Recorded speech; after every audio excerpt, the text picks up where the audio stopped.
don't have my name tag on tonight. I apologize. I'm Debbie Gillian. I'm the horticulture extension agent. So I coordinate the master gardeners, do their training, work with homeowners, also work with landscapers and pesticide applicators. And so this is our successful gardener educational series that we offer to the public. That's the first Thursday of every month. And we've gone to these hybrid meetings. So, and I guess I should probably be talking into the microphone, but I'm not. So the people out there can hear me. Our speaker tonight is Sandy Yakob. She's one of our master gardeners. I don't remember exactly what year. A long time ago. A long time ago. You've been president in the past, am I correct? And she's been working full time for the past several years, as well as caring for her mother. So she's been busy, and she's kind of getting back in. She's getting ready to retire at the end of this year. So she's getting and becoming more active again with the Master Gardeners. So she's your speaker tonight. She's going to talk about propagation from seed. And at the end, we'll have some hands-on. You've each got a little packet of vegetable seeds, and we've got soil and plant little pots up here for you that you'll get to plant and take home. So I'm going to turn it over to Sandy. All right, thank you. So good evening, everybody. So there's two things. One, I talk really loud anyway. So for the people on WebEx, if I am crushing you, now would be a good time to say something. So hopefully this isn't too loud for them. The other thing is this is the first time I've done one of these hybrid things. So I've got a microphone, I've got a slide deck, I have some props. Let's see how many hands I'm going to need, because I also talk with my hands all the time. So we'll see at what point I drop something, because I can't do, but we'll see. We'll just see how this goes. So I'm Sandy. I'm one of the Union County Master Gardeners here. Tonight, we're primarily going to focus on starting seeds indoors. Now, I'm going to talk a little bit about containers mostly. We're going to kind of focus on starting seeds in containers, but we will touch on soil blocking for people that are doing the soil blocking thing. And we're going to talk a little bit about soil blocking, and we'll also talk a little bit about direct sowing. So hopefully we can hit all the things that you're planning to do. Of course, we have some time at the end for Q&A, and I'll be here as long as you want. So if you've got questions, we can certainly try to hit everything that you might be interested in. All right, so the first thing is let's start. Oh, please. Oh, boy. All right, ladies. Why for it? All right. Arrow button on the computer. No, it says. This was working a moment ago. I just want y'all to know that. So hang on one sec. We'll see what the deal is with our slides. In the meantime, while she messes with that, let's go ahead and just start with a couple of questions. One, why seeds? If you're in here tonight, it's because you want to try to start with seeds. Why? What's interesting to you? What's the reason why you might want to do a seed? Throw it. Don't be scared. Cheaper, right? It's inexpensive, right? A pack of seeds is $3.25. A pod is like $3.75 or $4.75 or $6, depending on what it is. Super cheap. What else? Why else might you want to do it? It's fun, of course. It is kind of fun, right? What other reasons might you want to do seeds over, say, buying a potted plant?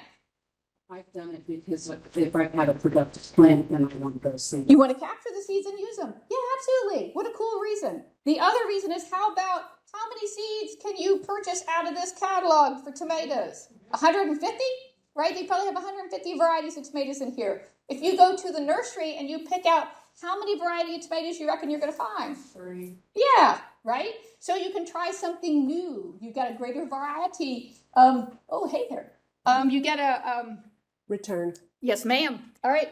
You've got a lot more choice of varieties of it. It's a lot less expensive. You can do something that you love. Maybe it's an heirloom. Maybe it's a gift. Maybe it's a seed that was your family grew. Plants like that you may not find in the trade easily. You can certainly do all of those. The other coolest, most awesome thing that you can do with seeds is you can make your own plant, right? When you cross seeds, when you hybridize anything, the way you find out what you've got is only through a seed, right? Because if you take a cutting, you get a clone.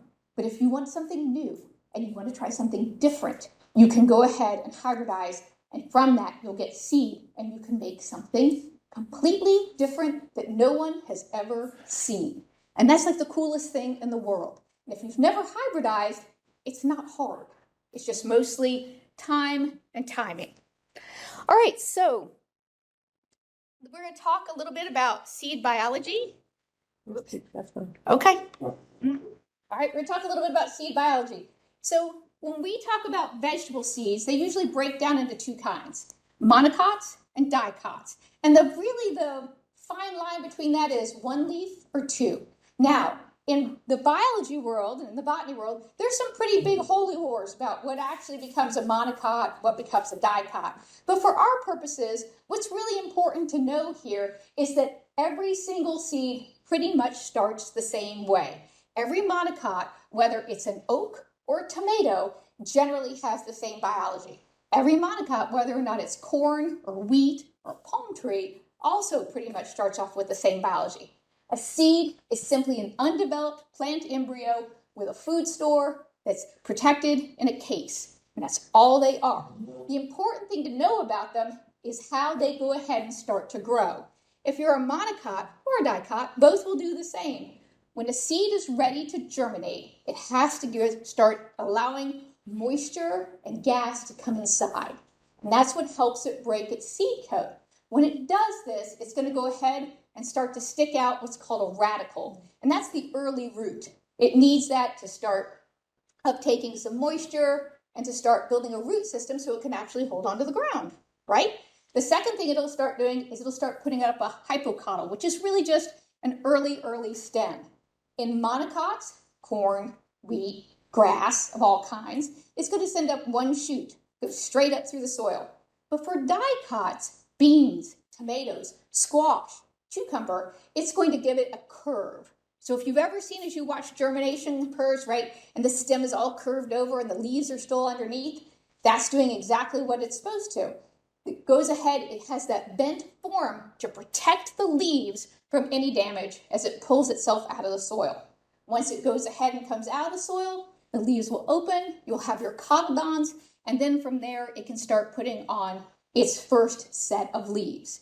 The reason that the biology is kind of important is so that you're aware of what this means for the amount of moisture, for the amount of light, and for the type of medium that you're going to grow in. And that doesn't matter if you're soil blocking or you're doing containers or you're planting them in the field. We want to make everything easy. Easy for the seed, easy for it to grow, easy for it to be healthy, easy for it to get out of the soil. We want to make sure that we make things as easy as we can.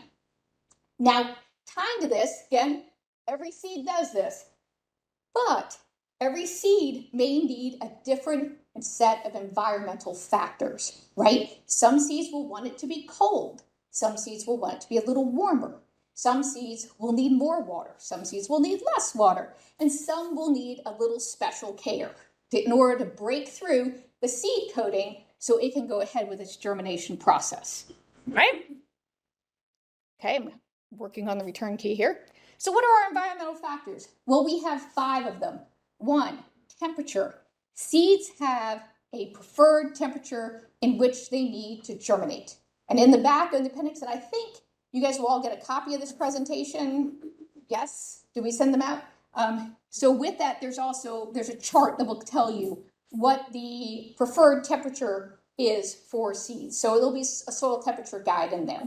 So seeds want to have a specific temperature in which they will germinate. If it's too cold, they won't. If it's too hot, they won't. So they have a certain range that they're going to germinate in.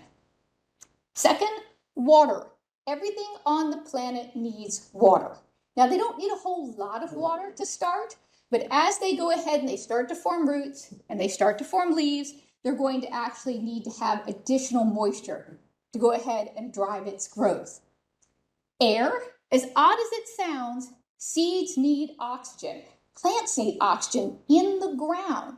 So when we talk about having a light, fluffy medium, right, a light, fluffy soil, it's so that there can be oxygen all throughout the soil that can be accessed by the roots, right? They have to respire.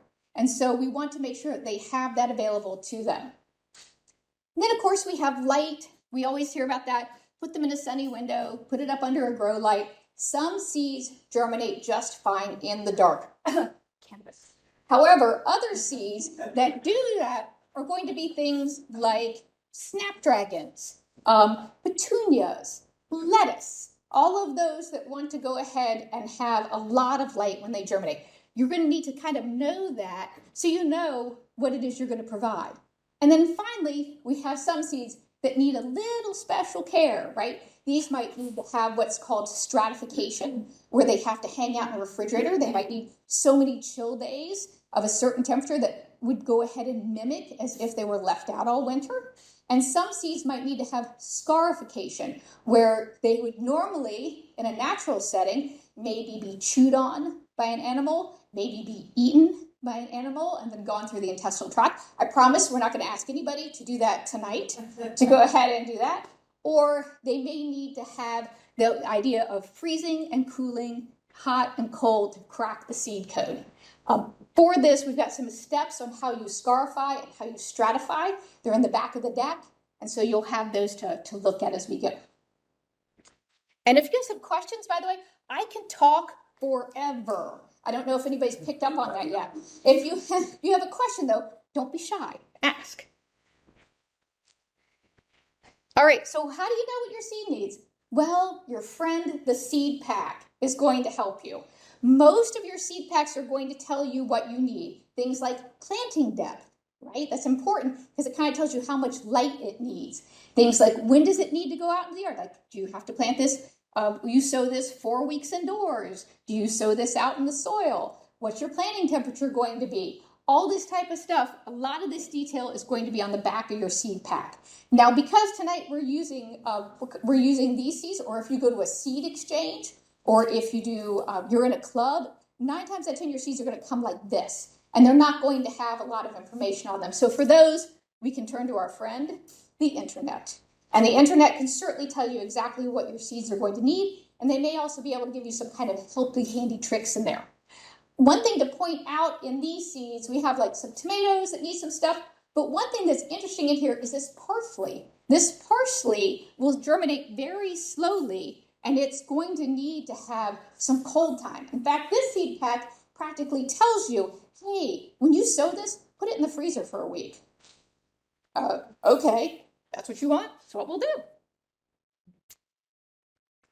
All right, so when we start seeds indoors, now we're going to get a little bit more serious about it. When we start seeds indoors, our whole job is to try to mimic nature, give the seed what it needs so it can go into germination, and then go ahead and provide us a sprout, and then provide us a seedling. All right, first thing, get prepared.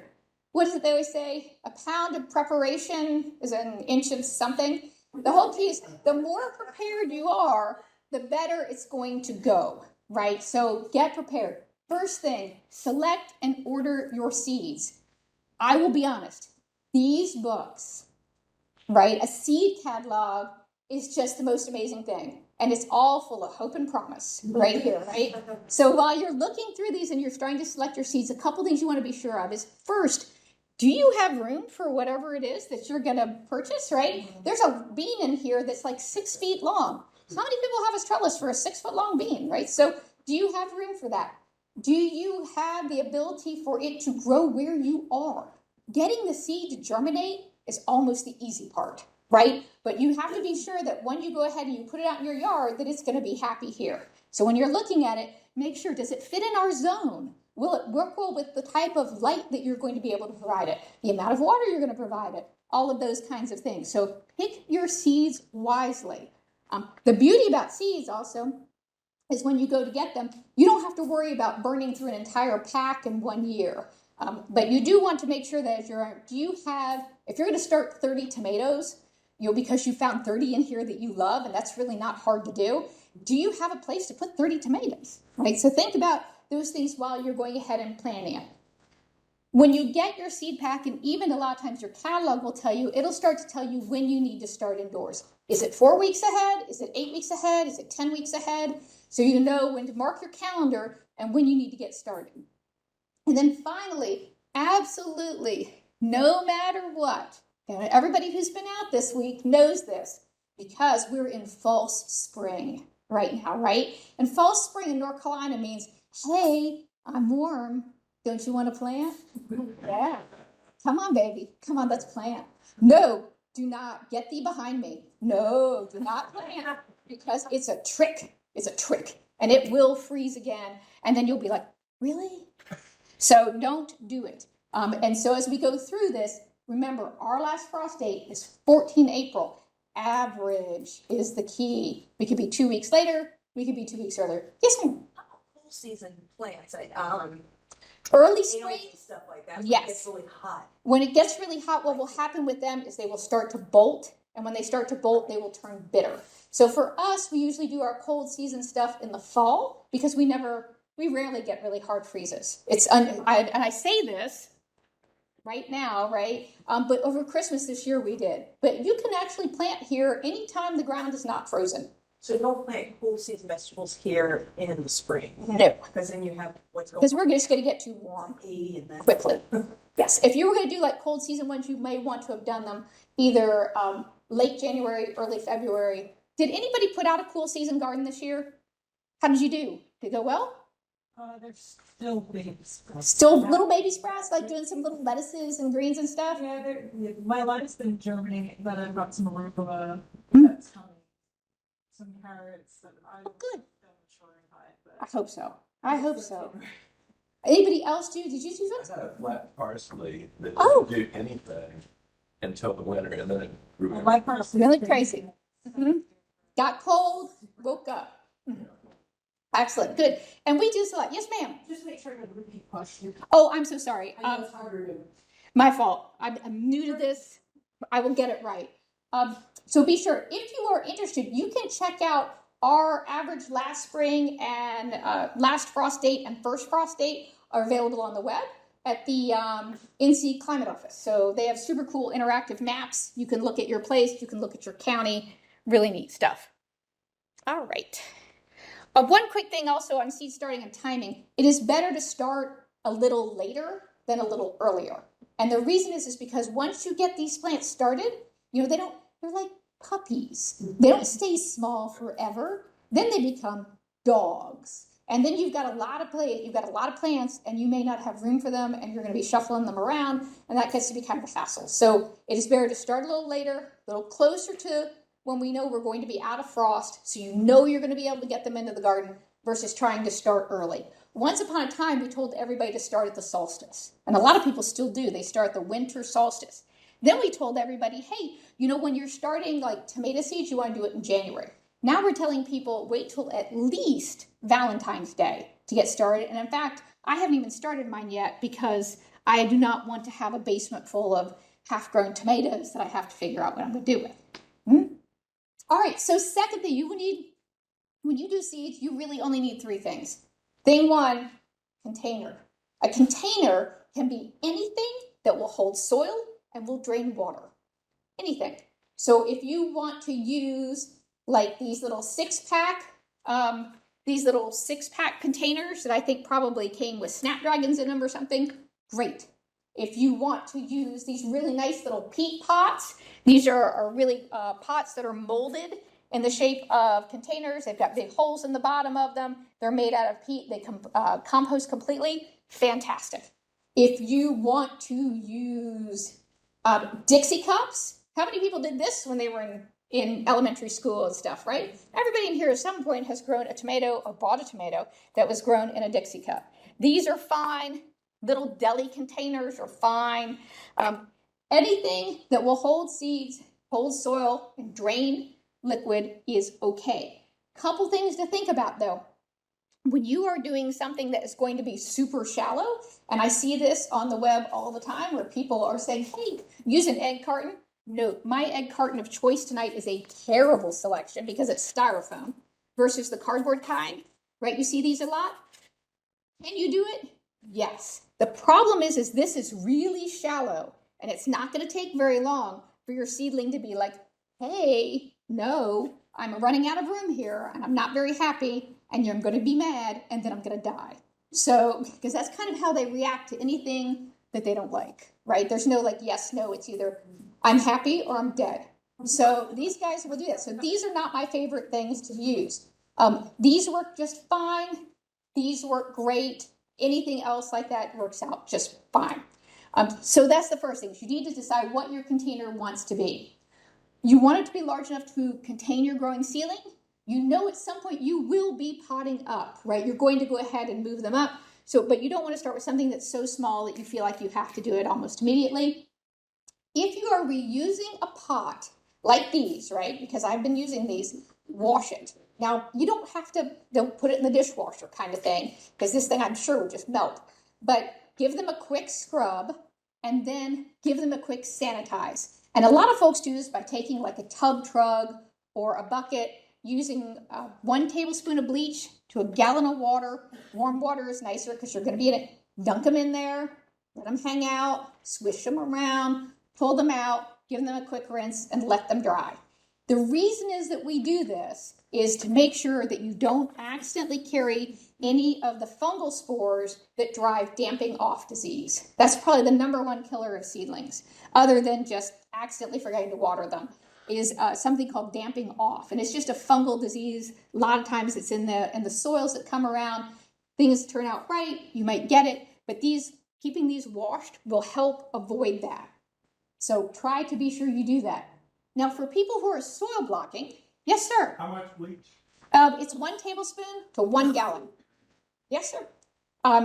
For people that are soil blocking, and I'm looking at Robin because she soil blocks, but for people that soil blocking, if you haven't seen it, the idea of soil blocks are actually pretty cool. The idea is that you have usually it's a metal tool that you chunk down into soil. It forms a square in there. You pull it out, you put it on a tray, you get the handle to release, and you get 4 or 6 or 8 or how many side the tool is, perfect little squares of soil. And you plant directly into that. So there is no container of any kind. It's the soil itself. And the idea behind it is that when you plant seeds into that, when the seed roots get over to the edge and they start to go, oh, hey, this feels like air. I think I'm going to stay. And so it allows the roots to go ahead and air prune themselves, but they don't do what they can do in containers, which is where they can wrap themselves around. If anybody's ever purchased a pot of any kind of plant, much less a vegetable, at a store somewhere, and you take it out and it's completely girdled itself, right? Because it's gotten root bound. Supposedly soil blocks don't do that, because the way it is that the roots get to the edge and they take care of themselves. They're not constantly looking for more soil because they know they're at the end of the world. Some of them are not. The tools themselves are getting to be more and more available and more affordable. They run somewhere in the 20s to the 30s. They're usually metal. I think Fiskars makes one that's plastic as well. But I think we're going to see more and more people using soil blocks because of the convenience of it. There's no plastic whatsoever, and you don't have some of these issues. The other thing is when you plant, you don't have to try to get a plant out of a container, right? You don't have to. Anybody ever fight to get a snapdragon out of one of these things, right? It's you against it. So in soil blocks, that doesn't happen because there's no container. So you can just plunk it right down into the soil. So I think we'll have more of that. Is it quicker? Yes, ma'am. What about those little pots that you buy and you put water on your base? The little peat nodules? Yeah. Yes, you can absolutely use those. I'll admit I'm not super crazy about those, only because they're really hard to get moist. And then when they dry out, they really dry out. However, though, we will talk about those because they're really common, right? And for a lot of people, it's their first real kind of venture into it. All right. So the next thing you need, soil, or as we in the fancy master gardener world call it, medium. Right. That's what it is. Soil, dirt. You sweep that off the floor. Right. So medium is our fancy term. And the reason we kind of call it this other term is because a lot of this is actually soilless, right? There's no actual soil in here. What there is, though, is there's usually going to be a mix of peat moss, maybe a bark, maybe a perlite, maybe a really tiny chopped up core. Core is chopped up coconut husks, if you've not seen it before. That's usually what goes into most seed starting mixes that we use. For this one that we have, it's got a nice airy filling. What you want is you want it to be light and fluffy. Does anybody bake in here? All right, we got one. It's meringue, right? That's what you're looking for is meringue. Anybody sew anything? It's chiffon, right? This is kind of what we're looking for. It's angel cake, right? And think about this. Soil for containers is like angel cake. Soil for soil blocks is like pound cake, right? They want a harder, thicker soil, right? That's what it needs because it's got to hold itself up, right? This kind of light, fluffy stuff, it has containers to help it out. But if you're soil blocking, well, it's you and you, baby. So it needs to be able to hold itself together. Couple things to think about when you're doing this. You want it to hold moisture. Pure perlite does not do this, right? It just runs right through. And so you kind of want a mix of these 3 or 4 ingredients in here. If you are doing soil blocking, you will have a slightly different mix because it needs some more to go ahead and get to hold. And there is a copy of Elliot Coleman's soil block recipe that's in the back of the deck. And so we'll make sure that y'all have that. Commercial seed starting, if you've never started seeds before, or if you have struggled with it, it is perfectly okay to use a commercial mix. So there's no shame in that. Let's be sure about that. You don't have to be embarrassed if you go in there and you buy a seed starting mix. The rest of us aren't going to be looking at you funny. This stuff works just fine. And it's the same thing, right? It's very light. See how well I can hold 3 things. It's nice, it's light, it has all the things that you can want, and it is very, very, very dry. When I'm doing my seeds, I actually use 1 part of that, and then 1 part of very finely chopped core.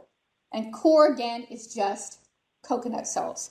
And so I mix those together, and that's what I've been using to start my seeds on the last few years, and I've had really good luck.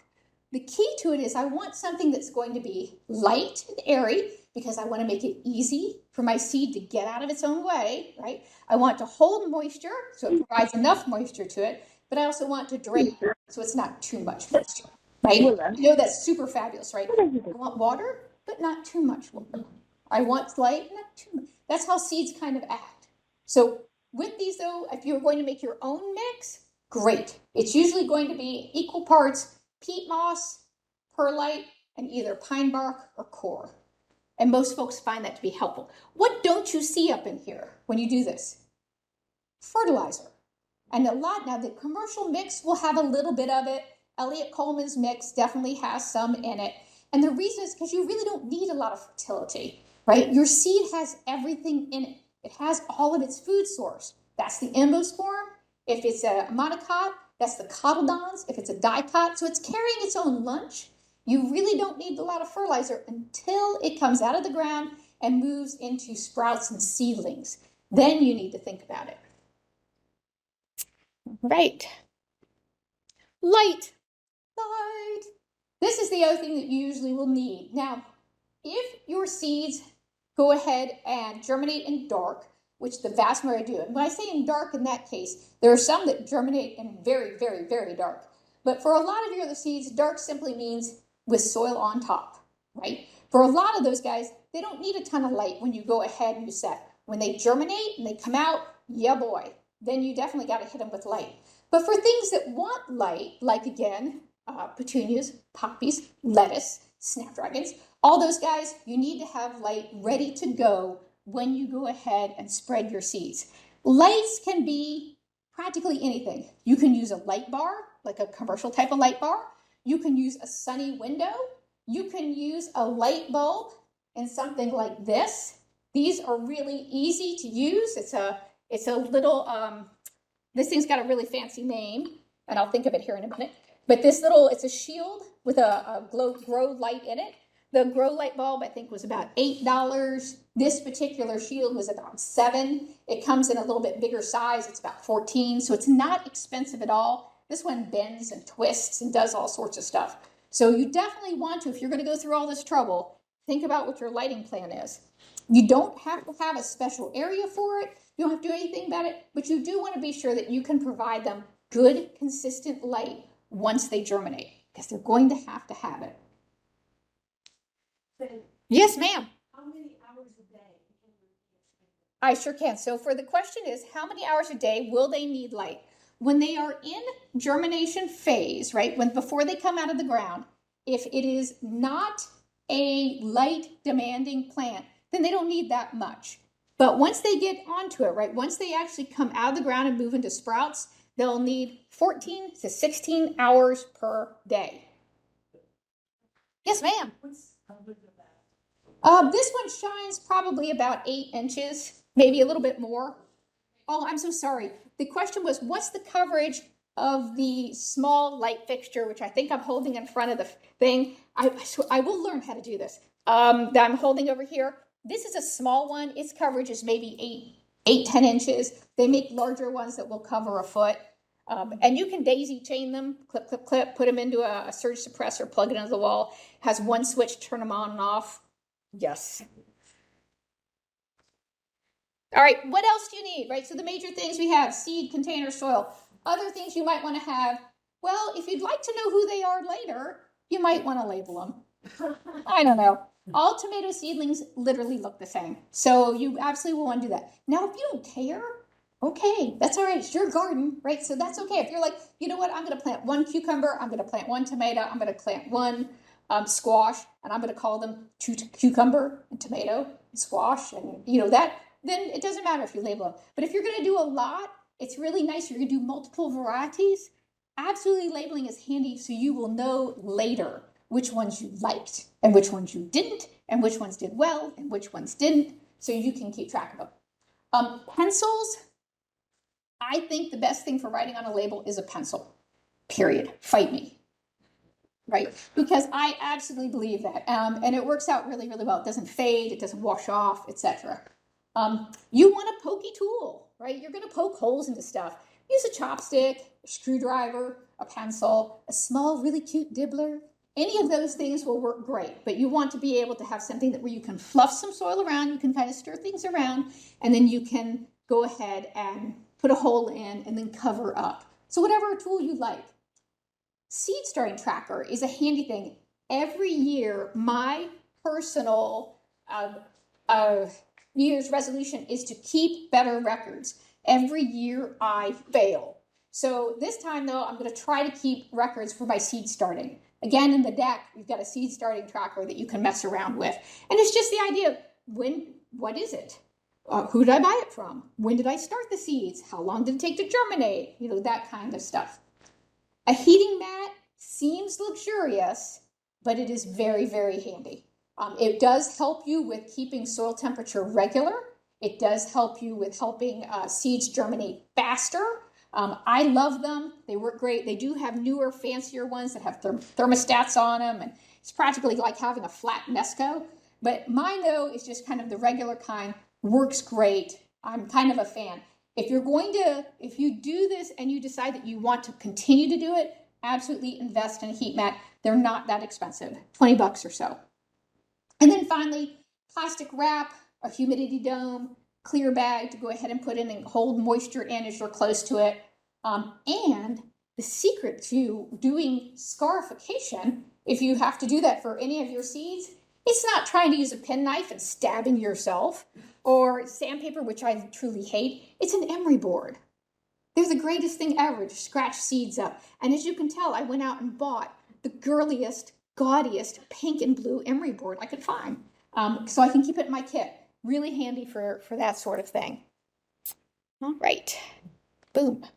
All right. So now we've got our kit. We've got our plan. We know what we're going to do. Well, let's go do it. So first, find your seeds. You ordered them. Where'd you put them when they showed up? Do you know?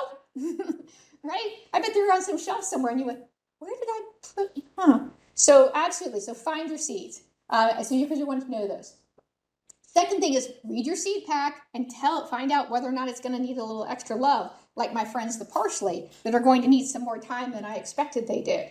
Or also check to see is, something else that's in there? Do you have to be too far advanced? Do you have to be too close? Yes, ma'am. What temperature should you store your seeds? Oh, what a great question. They will store oh, I'm so sorry. I'm so sorry, WebEx people. I'm so sorry. The question was, what temperature should you store your seeds? And it's usually going to be between 40 and 70 degrees in a cool, dry place. And dark is great. Doesn't have to be dark. You don't really want them to suck up too much moisture if they're in something like a paper container. Put them in something airtight if you're going to keep them year after year. A jar, a lock and lock. I've always frozen mine. You can do that. You can keep them in the freezer. There's the giant seed storage place that's in Sweden or someplace, and it's what they do. They flash freeze everything. You could even, if you've got like I'll find it here in my head in a minute, a vacuum sealer. You can vacuum seal seeds and then store them in the freezer, and they will keep potentially forever. I've had some for 15 years. So have I. I brought some in case anybody wants to take some home and give them a try. But yeah, absolutely. And we do tell folks, hey, only buy the seeds you need for a year. And that's because most folks, when they get done, they're going to leave that packet out in the greenhouse by mistake, or they're going to drop it on the ground, or they're going to leave it outside somewhere where they potted their seeds and they left it on the bench and they went away. And then after they've been exposed out to some moisture and some air, they're not going to hold as well because they themselves are going to try to start maybe I should germinate. And then so those usually won't last. So, however, what we have found though is if you keep them right, they'll last for almost indefinitely. When you get ready, group your seeds by your start date. If you have a whole bunch that start 8 weeks out, group them together. If you have some that start 4 weeks out, group them together, just so it's a little easier. So you can kind of have a little bit of a assembly line, for lack of a better term, when you do this. And then finally, if you are using older seeds, like we just kind of covered, do a germination test. Germination test is really easy. Get a damp paper towel, put some seeds on it, put them in the bottom, fold it, dampen it, fold it, put some seeds in the bottom, close it up, roll it up, put it in a jar somewhere warm or in a plastic bag somewhere warm, somewhere where the towel won't dry out, and then come back in 5 days, and then see if you have germination. Ron, when you do your seeds, do you do a germination test? No, just because I do soil blocks.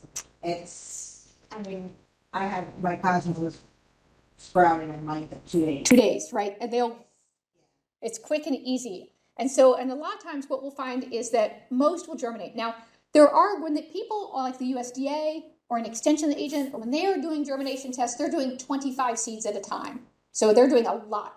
You may not have 25 seeds in your packet. So please don't feel like the need to do that. But if you've got a year or so on a seed, go ahead and give it a germination test just to check. The other thing is your seed pack will tell you what the germination rating is, usually. And so usually they will tell you what their germination rating is on them and what the percentage is. And that just gives you an idea of, hey, when I did my seeds and I had only X% on there, I can't read and talk. I only got, I did 30 seeds. It's got a 98% germination rate. Well, it may mean I'll lose 2? So to kind of give you an idea of what to expect.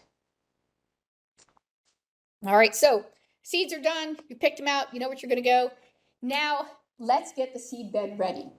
When we're preparing seed, we're preparing the containers and the soil. I tend to go really wet. So there's 2 rules of thumb. There's 2 modes of thought here. One is the dry and one is the wet. I'm on team wet. And this is what I think. And this is the way I do mine. I like to soak my soil. So what that means is I put my mix, because again, this stuff is wicked dry. And when I go ahead and I mix that, I put it into a bucket with my friend the core, and I fill it with water, a little bit over, and I let it sit. And I go away for a couple days. And I'm letting it kind of soak because I want the water to completely infuse all those really, really, really dry fibers in there. It'll puff up a little bit more, and I'll know that the moisture is all the way through it. So after I do that, then I select my container. Again, right container, right medium, right seed, right? I'm going to use, say, tomatoes. I'm going to maybe want something big and deep like this. If I'm going to do maybe peppers, I might look something like this, right? If you go big, it's okay. It's fine. You also may want to think about how many seeds per container you're going to do. When Robin's doing soil blocks, I bet she's doing several seeds in a soil block. When Craig LaHollier, the guy who I probably just butchered his name, I apologize to him, the guy who's known as NC Tomato Man on Instagram, if you follow him on Instagram, he does some really cool stuff. He uses 25 seeds in a block that's this size, right? One of these, he's got 25 seeds of tomatoes in. So you want to think about, how many seeds am I going to put in here? What is it going to be? How big is it going to be? How big is my seedling going to be, etc.? How big is my seed, etc.? So you make those decisions. Fill it up, right? You don't have to fill it all the way to the top, but you usually do, because once you add water, it will compress a little bit for that. Then go ahead. I like to, again, wet them again. Now, when you're filling, remember, when you're filling these, it's like you're filling flour and not brown sugar, right? Anybody cook with brown sugar, right? You pack it in, you flip over the container, and you've got a perfect little mold of brown sugar. Not what you're doing here. What this is more like flour. I'm filling it, I'm scraping the top, I've got a nice full container. When you water it, because of the nature of this soil, it is going to compress a little bit. So you'll have a little bit more open at the top. And then I'm probably going to, wet it again. Did I tell you I was on team wet? Because I'm on team wet. And I'm probably going to wet it again and just make sure everything is nice and wet, it drains through. When I'm doing this, I'm also using warm water. Why warm water? Soil temperature, right? I want to make sure that my seeds are going to go into nice, warm, snuggly, loving soil. I want them to feel enveloped, right? It's a spa. I'm taking my tomatoes to spa, and that's what I want them to do. And so in here, I'm using warm water in here, and then when I'm ready to go, I'm going to fluff the top a little. I'm going to make a tiny hole. Again, tomato seeds don't have to be very deep at all, right? Usually the rule of thumb is no more than 3 times the width of a seed. I'm going to put him in. I'm going to go ahead and use my pokey tool and snug him up. So I want to have good seed soil contact. I want them to be close, right? I'm tucking him in. And then you know what I'm going to do again? I'm going to water it. Yeah, I am. Again, team wet. I'm going to water it, and I'm going to do it by soaking them all in a tray. So when you're doing your containers, what I tend to do, and what I like to do, is I like to then get my container when I fill them, and then I'm going to put them in, another container. And this way I can water them from the bottom. And I found that this works out better because I'm not dislodging anything that's going on at the top. I don't have to worry about accidentally washing my seed away, particularly for seeds I can't see, right? I am 57 years old. There's a ton of things I can't see anymore. Even with my glasses on, I can't see. So for some seeds that are so tiny, I want to be sure that I'm not accidentally sloshing them out. So you certainly can do that. Now, if you are on team dry, and it's okay to be on team dry, I won't shame you for that. But if you're on team dry, what you're going to do is you're going to fill your seed buckets, just like these guys are, and then you're going to add water to them, right? When I watch NC Tomato Man do this, he's all team dry. He puts dry medium on, then he goes ahead and he runs over it a couple of times with a watering can. And again, he's using hot water because for seed starting mix like this, it allows it to fluff up, allows it to get some moisture. And a lot of times when you're using warmer water, it does allow it to get wetter faster, for lack of a better term. And then he goes ahead and puts his seed in there. That makes me crazy. And it makes me crazy because I am sure that there has to be pockets of dry in there. And that keeps me awake. So I am all about team wet. Now, if you're using a soil blocker, you are really on team wet because it has to be. For soil blockers, when you mix your soil, again, it's a lot denser, it's a lot thicker, it's a lot wetter. You're going to take your soil block tool. You need to rinse it every time, right? Get water because it's got to be clean. You chunk it in there and scooch it around really good. You make sure there's no air pockets in it. And then when you go ahead and you pick it out and you could chunk it onto the tray, you should have perfect soil blocks in there. And from there is where you are ready to go ahead and add your seeds. The beauty about soil blocking is if one doesn't look good, well, you just put it back in the pile and you do it again, right? My understanding is with soil block is that it gets to be super easy and super fast once you get the swing of it. But it takes you a few blocks to kind of get into the rhythm. Mm-hmm. All right. Well, now we've got a bunch of stuff done, right? We've got our containers ready. Everything's good and wet. Well, why don't we introduce it to some seeds? Hey, seed, how are you? Want to come hang out with me? Right? So that's kind of where we are. So For seeds that are going to need darkness, just how we covered, you're going to put a tiny little hole in, you're going to drop your seed in, you're going to snug him up, you're going to wet him again, gently, gently, gently, and then you're going to cover with some plastic wrap or maybe a humidity dome, or you can wrap it in a bag. Or you don't have to. So if you feel like you want to go ahead and make sure you capture humidity, do that. Craig does that. A lot of professional gardeners do that, where they go ahead and they have their tray, so they would have something like this, and then they give it a light covering of saran wrap, and it just holds moisture in, so they don't have to tend to it so much. Depending on if that makes your hair stand up on the back of your neck because you're worried about mold or fungus or anything, don't do it. Just go ahead and make sure you keep an idea of how wet it is and make sure these guys stay in water. Once you get that done, you go ahead and you put them someplace warm.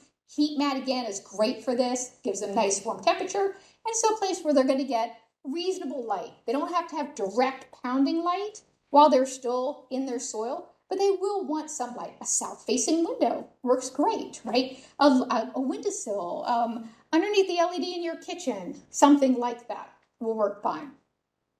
If you want to, in a container, you can also do things in rows. And we don't really think about that a lot because most times when we're planting seeds, we're doing 2 or 3 or 4 and like a square in here, or maybe in a little circle. But in something like this, for ones that have holes, obviously not this particular one, you could go ahead and do rows. When some groups like this very much, right? Some extension agents and some extension services in like Pennsylvania and Arkansas, they absolutely recommend when your seed's starting to do it in rows. They feel like it gives them better air circulation and it's less susceptible to damping off. NCSU doesn't really stake a claim there on their page. They're just happy that you've got seeds in a container. Yeah, so that is okay. But you can certainly do it. Same process. Get them in there, cover them up, be gentle, mist them, get them ready to go.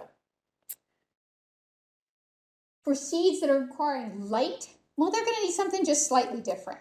You're going to go ahead and prepare your seed pack in there. And a lot of times, things that remember light, a lot of them like these nice flat types of things, or Chinese food containers, right? The takeout food containers that are little and flat, they work out really well for that. You go ahead with their soil in, tamp it gently, tamp it gently. Does anybody in here watch Gardener's World? Monty Don fan? Yeah, yes. I'm a huge Monty Don fan. I love British gardening television. And what Monty does, is my man, what he does is he's got a tamper, and he's made a block, and it's exactly the same size of his container, and he just tamps it very Britishly. He tamps it Britishly. And then with that, he then sprinkles the seed on it, mists it in, and then covers it with a little bit of vermiculite. Now, we don't have horticultural grit here, which is kind of like chopped up bits of granite. We don't carry that really here in the States. So vermiculite is probably the best thing we've got to it. And so you would shake that over there, and then it has to go in light, right? Seeds that require light to germinate must have solid, good, strong, direct light. So those guys you would immediately put under something like this and get them started. So far, so good. Makes sense? See lots of non-heads. So now what do? Well, you wait, right? In gardening, you do this a lot, right? It's not a great hobby for people who like immediate gratification, is it? No, because you're going to wait. But you're going to want something to do, right? Because you don't want to go over there and mess with them all the time. You don't want to be like, oh, are you ready? Are you germinated? Are you germinated now? Are you germinated now? Are you germinated now? So instead, find yourself something to do. And so one of the things you can start to do is to get ready for the next step. Because once these guys do germinate and do become seedlings and do become sprouts, well, they're probably going to need a slightly larger home. So you're going to want to start to get your act together for when they need to be potted up into something bigger. So it's a great opportunity to get those going. If you start to check them out, of course, go over there and take a look at them and see what they're doing. If you feel like you're seeing, you can always, look in there. There's no harm in that. If you feel like, hey, I'm getting a little moss in here, it looks like I'm seeing something green, go ahead and start to pull your plastic off of it and let it get some air. If you look and you go, man, there's no condensation at all on this thing, what is going on? And you stick the best moisture detector you have sits at the end of your arm, right? So you go ahead and you poke in there and you're like, well, you're really dry. Some water, right? None of this is brain surgery. We go check that out. If you go ahead, you've got, if you're doing the ones that are germinated in the dark, hey, it's time for you to get your light bed ready, right? Okay, they're going to need some stronger light. You don't want them to get leggy. It's time to get all this stuff ready. Some seeds can take up to 21 days to mature, to germinate. So don't get too discouraged. A lot of seeds, particularly fresh new seeds, will germinate within a week. But some will take a little longer, so don't get too worked up. Your seed packet will tell you this, which is super handy of it, because it will tell you things like how many days to germinate for this. So days to emerge, 7 to 21. This is the parsley. So it can take up to that. So you have an idea, you can take a look. Once you get past that, way past that, if you don't see anything going on, then you may have another problem and you may have to check back and punt, see what's going on. All right. Goal, germination. Woo, we made it. Yay. So once they go ahead and they sprout, and you start to see them sprouting and you're getting most of your tray, get the humidity off, right? Take the dome off, get the plastic away, because you don't want too much humidity in there because they're going to be really sensitive and you don't want anything that's going to invite fungal disease. Now it's you versus fungus as you get in there, as they go through their first real weeks of being live plants and not being seeds. Remove your heat mat because they're not going to need it. The heat mat is awesome for this once you get into it, but once they start to sprout, you don't really need it, and you want to be sure that you're not accidentally drying the soil out, which will then cause damage to the brand new roots. So go ahead and turn that guy off. Move them to a well-lighted area. Again, they're going to need to have lights about 4 to 6 inches up, and that helps them grow nice and thick and stocky. As they get taller, either move the light up or move the plants down, right? Continue to keep that. You don't want their heads up in the light or they'll scorch, and you don't want them too far away or they get leggy and lanky and ugly. Make sure you're watering them, right? You can't just go away. Check your moisture. Again, use your moisture checkers at the end of your hand. Make sure that they're staying at a good uniform moistness. Moistness, that's a terrible word for that. Watch your temperature swings. A lot of folks are like, well, what, I'll just leave them here. If they're going to get drafty or they're going to get suddenly cold at night, sometimes with the soil that will help trigger some of the fungal spores, then you may end up with fungal disease that you don't need on these guys. So try to keep them at kind of, what is it? Anybody ever see Miss Congeniality? Please say, somebody has got to be as old as I am to see this movie, okay? And so with that, right, what's the question? Like, what's your greatest day ever? April. What is it? It's like the 10th of April because it's not too hot and it's not too cold. And all you need is a light sweater. That's what you want for them while they're here. You want them all to be living on their best day. It's not too hot. It's not too cold.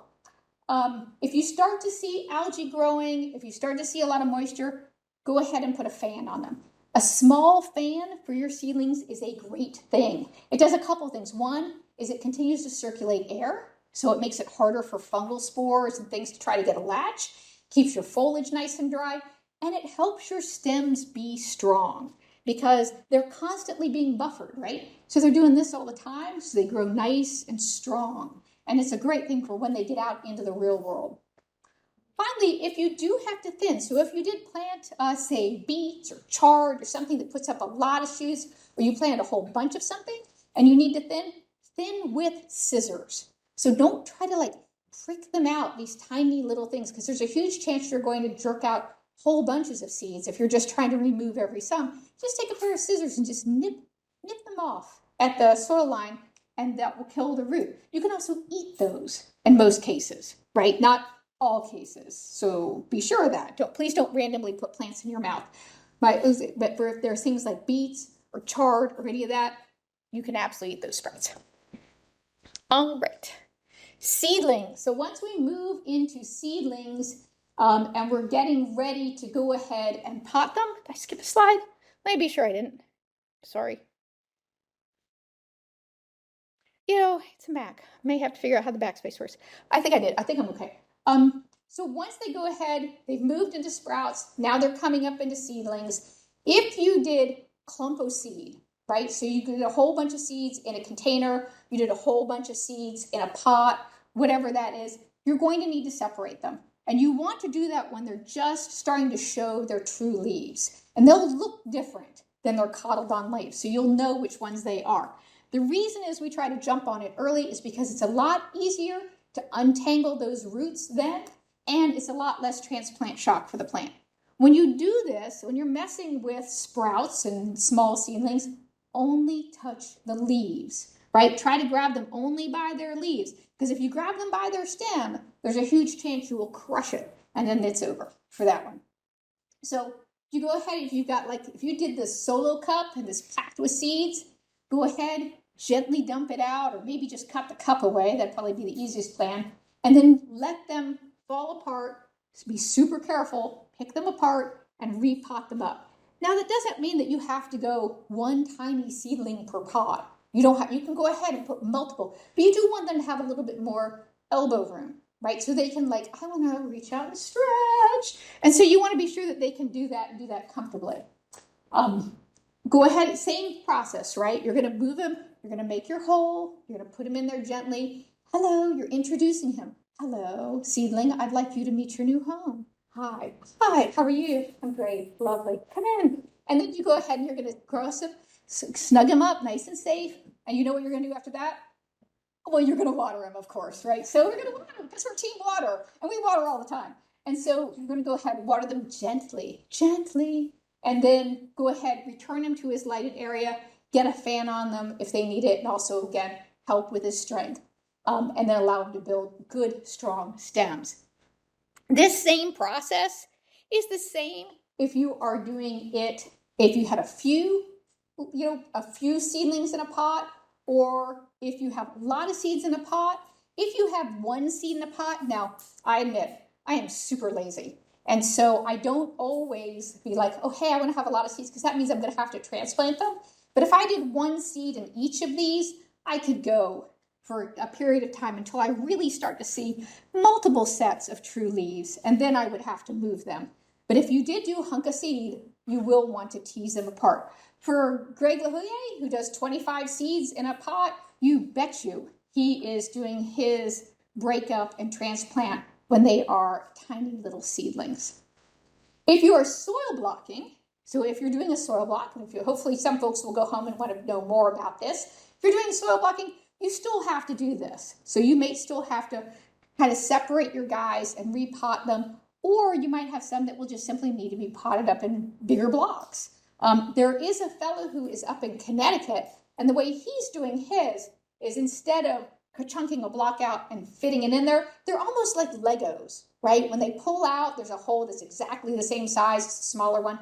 He's just going ahead and putting his in a tray of compost, mounding more compost around it, and then picking that up and setting it over.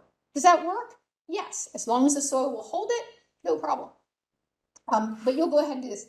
Again, fan, light, air, maintaining it, watering him, making sure he's happy, all the same regular stuff. Now, one thing that is a good idea, when your seeds are finally at this little seedling stage, start to think about introducing them to the outside.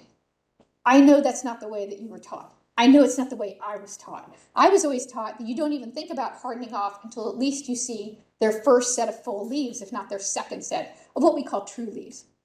What the fella in North Carolina is doing, what Craig is doing is the minute he starts to see germination practically, and after he starts to get little sprouts and seedlings, he's starting to get them outside a little bit. So dappled shade, right? He gets them out there in the dappled shade. They get a little bit of environmental love out there, brings them back in, gets them back out, brings them back in. So he feels like this helps them harden off better, sooner, stronger. And he does it, of course, with everything, not just tomatoes. I've done that the last 2 years, and I've had really great success at doing it. It's just, you just need to remember they're there, right? Job one. Did I put the seeds out? Oh my God, right? Run, go. So you do definitely want to do that. All right. That's what he does. Yeah, oh, I'm so sorry. The question was, are you saying that you can start hardening them off the minute they start to germinate? And my answer is that is what Craig is doing. I've done it similar, but I've waited till they're at the seedling side, so they're a couple of inches tall, and then I've put them out in dappled light or in shade for a couple hours, and then brought them in, and then kind of taken them out and in. Now, once they start to actually get bigger, and as they get bigger, right, your light is moving, keeping them light, right, because they're still in your house. Houses are hard on plants because our houses are warmer, drier, and darker, right? So you have to be able to supplement that light for them no matter what size they are. You're continuing to water. Now you've got almost plants, like the kind you see in most markets. You're continuing to water. You're continuing to pot them up as you need. I think last year I had to increase pot size 3 times before I could actually get them out. And it was because I think we had some late frost, and I got busy and all those kinds of things. So you may have to continue to do this. And the reason is you're doing this is you don't want them to get pot bound. All right. You want those roots to stay good and active and strong. You can start to feed them. When seeds are germinating, they don't need food. They got it, right? They pack their lunch.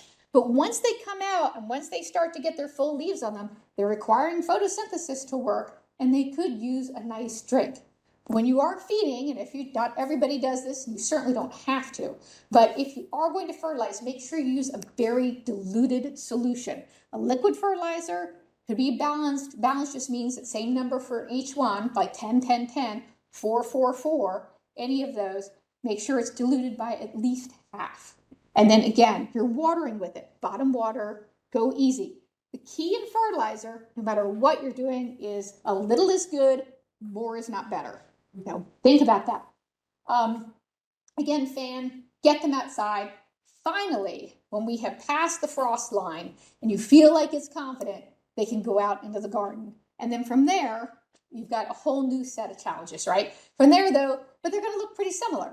You're going to water them, right? Of course. You're going to weed them. You're going to feed them. You're going to make sure that they have what they want. But from that point, you should have good, solid plants. Yes, sir. A couple of the videos I saw, they recommended like filling the containers partway up, let them grow, and then keep adding little. I have not tried that. The question was, is that, I remember, the question was, is that in some videos that you see, the idea is that you fill the container halfway with soil, you put the plant in, and as it grows, you add soil. I haven't seen that, and I haven't done that. It'd be interesting to find out. I think it's something like tomatoes they do fine because they'll put out laterals, but I don't know if okra would tolerate that. I'm not sure. Has anybody else tried that? I've done it with tomatoes. Did you have it with tomatoes? Did you try anything else with it? I tried it with cucumbers. Maybe good with tomatoes. So, and the reason things work like that with tomatoes, our friend the tomato, is that, and the reason you always see a lot of things that once you get to this side, they're like, okay, go out there and plant them up to their neck, is because tomatoes and their stem, they will branch out from it. But not all plants will do that. I don't think cucumbers will do it. I don't think squash will do it. Tomatoes will do it. Azaleas will do it. But not everything does. So I'm not sure how that would work. I'd love to know if somebody gives it a try. Yes, ma'am. How do you keep, if you do container gardening, a couple of large containers, how do you keep that soil healthy? Fresh? Yeah, fresh, healthy during the... A couple of things. Once you get them, before you plant into it, oh gosh, the question was, if you're doing a container, how do you continue to keep that soil fresh? And so there's a couple things. When you are going to plant in at the beginning of the season, go ahead, give it a good hard scratch and dig, and add a top layer of compost to it and dig it in. That's probably the best, fastest way. When you come to the end of the season and you're taking stuff out, go ahead and make sure there's something on top of that soil. It could be leaf mold, it could be more compost, leaf mold, newspaper, something, and that will help hold some of the nutrition in. Thank you. Yeah, my pleasure. You could do a cover crop. You could do a cover crop like clover or buckwheat or vetch or something like that. You could certainly do that too. A couple things that I do want to point out. One thing I think I forgot, not that I think it will come up. Every so often, we talk about people will go ahead and they'll do seedlings. And if you go out there and you're going to set them out on the ground while they're hardening off, and maybe you're going to leave them for a day or two, don't set them directly on the ground. And the reason is a couple things. One is that we're trying to, again, keep fungal disease down, and sometimes soil carries it. The other thing is, although earthworms are super great and cool in a lot of things, they are never super great and cool in your pots. And the reason is because earthworm detritus is very fine. and it will absolutely clog up all the drainage holes. And so it will do that on these pots, it will do that on your container pots that are outside, all those things, and then your plants will start to struggle because they're literally drowning. Any other questions before we hop on to, any questions online, by the way? I probably, awesome. And I'm probably making them nauseous as they're if they're catching me in the camera as I keep wandering around, they're probably like, oh, hold still. Fantastic, good, because I have a bad habit of wandering around. Yes, sir. I've been doing produce for about 40 years. Fantastic. And, Here, why don't you come up, Tisha? Yeah. construction business. Oh. But, so seeds. Yeah. So sometimes I've tried to take stuff home and take seeds out of stuff and try to get it to work. Sometimes it don't work. Sometimes it does. But oh, So the question, the gentleman is saying that he has been in grocery business and sometimes he takes produce home and tries the seeds from inside the produce to see if they'll germinate. And the result has been iffy. But I think it's a great idea. And there was a lot of push during COVID where I saw where people were taking things like dried peas and starting those to see if they'd start. Or dried beans, like you get a bag of beans and they were starting those. Some produce, some beans, some of that stuff has got a bit of a growth retardant on it, mostly so it doesn't sprout while it's in the grocery store because consumers aren't really crazy about that. But some don't, right? And some are actually useful. It would be great to see how much that works. Has anybody ever done that? Take it home, I garlic? actually did it with, I took it cantaloupe and Cantaloupe. let it get soft. Uh-huh. And then, took the seeds, cleaned them, put them in a mason jar for a couple days, rinsed them, and did that like 3 or 4 times.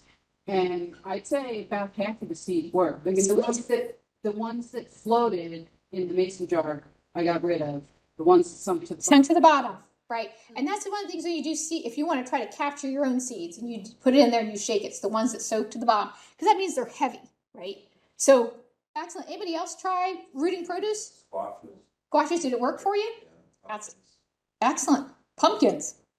I was gonna say pumpkin. My daughter's 5.5, and she's had the same genetic line of pumpkins since her very first Halloween. Nice.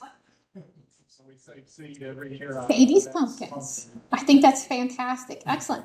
And it's a great experiment. It's a great experiment with kids. And honestly, if you get kids to garden, what a fantastic thing, right? Get them to do it. Go dig in a hole. It's good for you. But yeah, it's great to see if you can catch it. I'd love to know if you have any other success with that. And it could depend on the variety of the plant too, because if they're a hybridized plant, not an heirloom that's open pollinated, they may be sterile. They may be sterile. And some of them are actually bred to be sterile. And the reason is because consumers find it itchy to have their produce starting to sprout, right? Here in a couple months, your Instagram and Facebook feed is going to be inundated with people who cut open a tomato and it was sprouting on the inside and they're all freaked out. But sometimes that's just what they do. So, yes, you've been doing this for a while. uh-huh. Male and female plant. Are there male and female plants? We have been told like eggplants and stuff like that, you get a look at them and you can tell male and female. So squash, bell peppers, I think on the bottom it's supposed to tell you, I believe squashes come in male and female, if I remember it, or the blooms will be male or female. You can see on the bottom what shape they're in, and that will tell you which it is, and then you can pollinate that.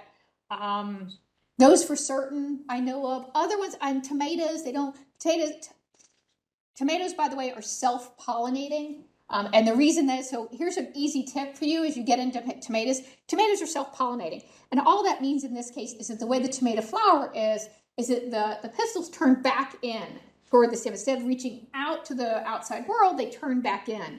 And so with that, if you want to have better fruit set on tomatoes, shake them, right? Give them a loving shake, not like a twah shake, but I mean just like a loving shake, right? There was a guy who used to have a patio tomatoes and he kept them on his deck. And he noticed that one always put out better fruit. And the reason why is because the dog would come by and wag his tail against the plant. And that was enough to shake the pollen loose out of the bloom. And that one would set food. Yeah, there's your cocktail party tip.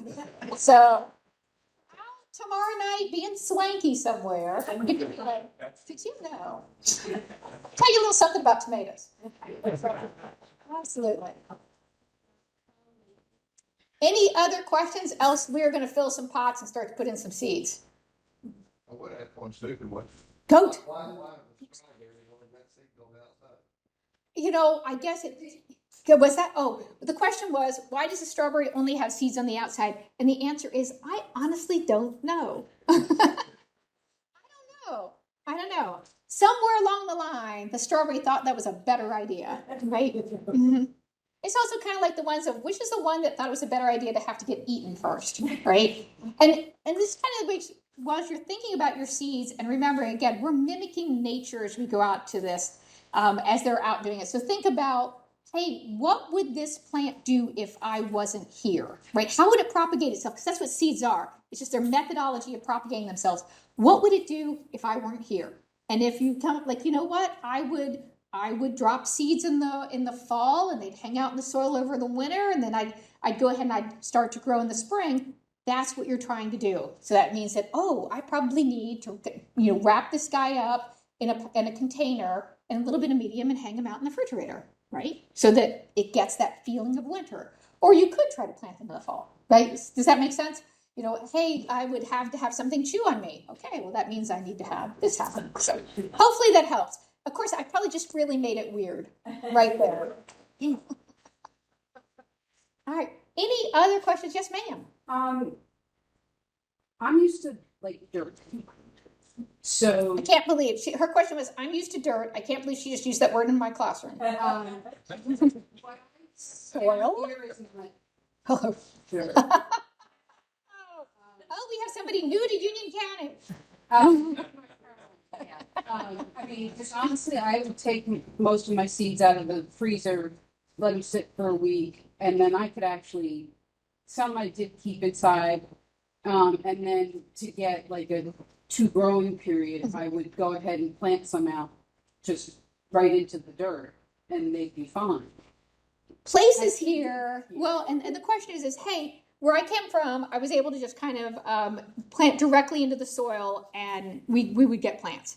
Here, the answer is maybe yes and no. And the thing is because here we're clay. And if anybody had anybody in here try to put a shovel in the ground in July, how'd that go, right? There's one guy here who might be big enough that he could get this done, right? But the rest of us, we're going to be like scratch.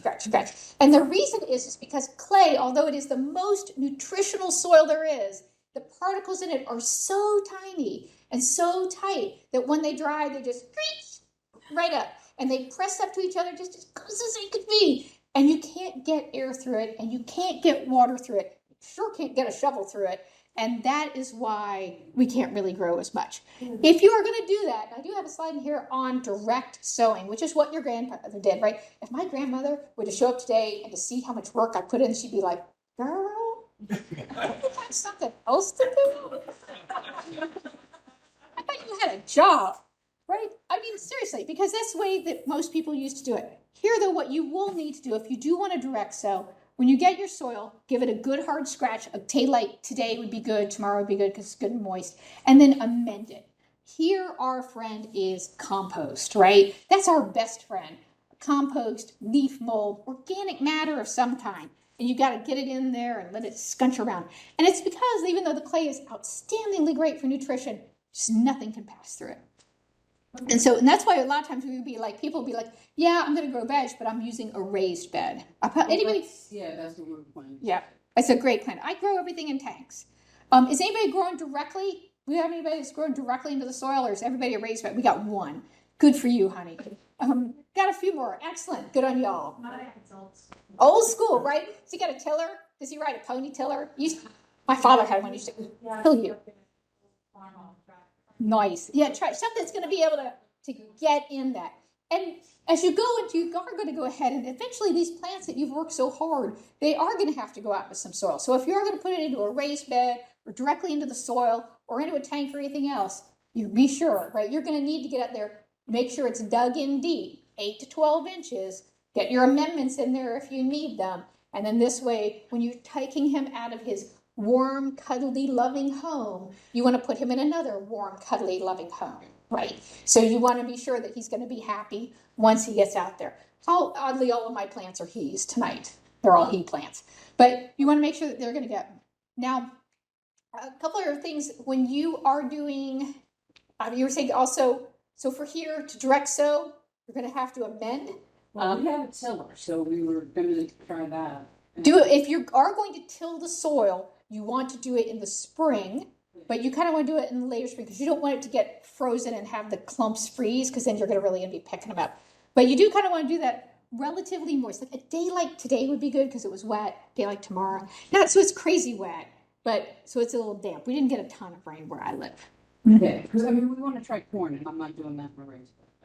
Actually, corn grows great in a raised bed. Just make sure it's deep enough. And if you are going to do corn in a raised bed, you can also start seeds, and you can also start corn seeds, just like this. That's perfect. It used to be that everybody's like, oh, you can't transplant corn. Yes, you can. You can transplant corn. If you're going to do the same thing, great. Just make sure you plant them in a block. Remember, corn has to have other corn to pollinate and make ears. So you will need that. And they do that by the wind carrying them back and forth. Debbie, anything you want to add to this? Still on track? She hasn't been making any weird faces at me. I keep checking to make sure she's not like, stop. She hasn't come right out and said yet, stop talking. But I feel that that's coming. She needs a gong, right? Stop talking, Sandy. Stop. So the hands-on piece. All right. And I'll explain to you about the soil. I wanted permits. Nobody in Union County sells permits. So I bought some, the best thing I could find was some Miracle Grow potting mix. It has a very low level of nutrients in it. And then I added in a bag of seed starting mix, because the seed starting mix is really expensive. And so I fluffed it up and it's light. And it's somewhat moist. It's not, it's not. It's okay. It's not, we'd have a mess, right? There's just no way we could really do that well here. So you got some seeds on your table. Maybe you don't want to plant the cucumbers yet because it's too early for them, but you probably could go ahead and plant your basil and your tomato seeds. Absolutely. And one thing I do want to add is as you're working with this stuff, if you are mixing your own, or if you're like me, where you're going to mix some part of this dry potting mix with part when you're opening these bags, they're super dry, right? There's a lot of dry in there. When you're opening peat, it's really dry. And they do that to make it lighter so it ships less expensively, right? Please do a couple of things. When you open those bags, if you are even remotely thinking about sticking your head into it or sticking your head close to it or any of that, please wear a mask. And the reason is, and I know you have one, by the way. You can't tell me you don't own one. But the reason is because there's so many tiny little particles in these things, and you don't want to pull that back up into your head, right? You don't want that up in your sinuses, and you don't want to try to pull it down into your chest. So absolutely, if you're doing that. The other thing is you might want to also wear gloves of any kind. Sometimes this stuff is caustic to people. Again, it's also really, really dry. So good safety tip as you're using it. All right, well, if we are ready to go. I can try. It may get dry when you get down to the bottom of that container, but maybe you won't get too far down. Yep, absolutely. So what we'll do is we can let go the folks that are on WebEx if they don't have any other questions, because it's going to be really hard for me to hold this thing and do this. Yeah, you can't. And I don't know that they can see us. So for the folks that joined us online tonight, thank you very much. Really do appreciate you coming. For the folks that are in here tonight, thank you very much. We really do appreciate you coming. I know it's not the most pleasant night to be out. So thanks again. WebEx folks, take good care. We'll talk soon. For everybody's here, if you'd like to do seeds and take them home, stay. If you feel like you need to hit the bricks because I've talked your head off, that's okay too. So Just to let everybody know, we will post this up to this point. We'll post that on the website and we'll post your presentation. yes, absolutely I will. Absolutely. Questions that would be asked online, because I saw a few of them that Yeah. were actually pretty good. Yeah, that's hard to share. Yeah. Well, I will see if I can get them and I will be happy to answer them. Oh, no, you did answer. Oh, I did. Just how do you keep Oh, I see. Okay. I'm sorry. I thought maybe I'd missed them. All right. Thank you, guys.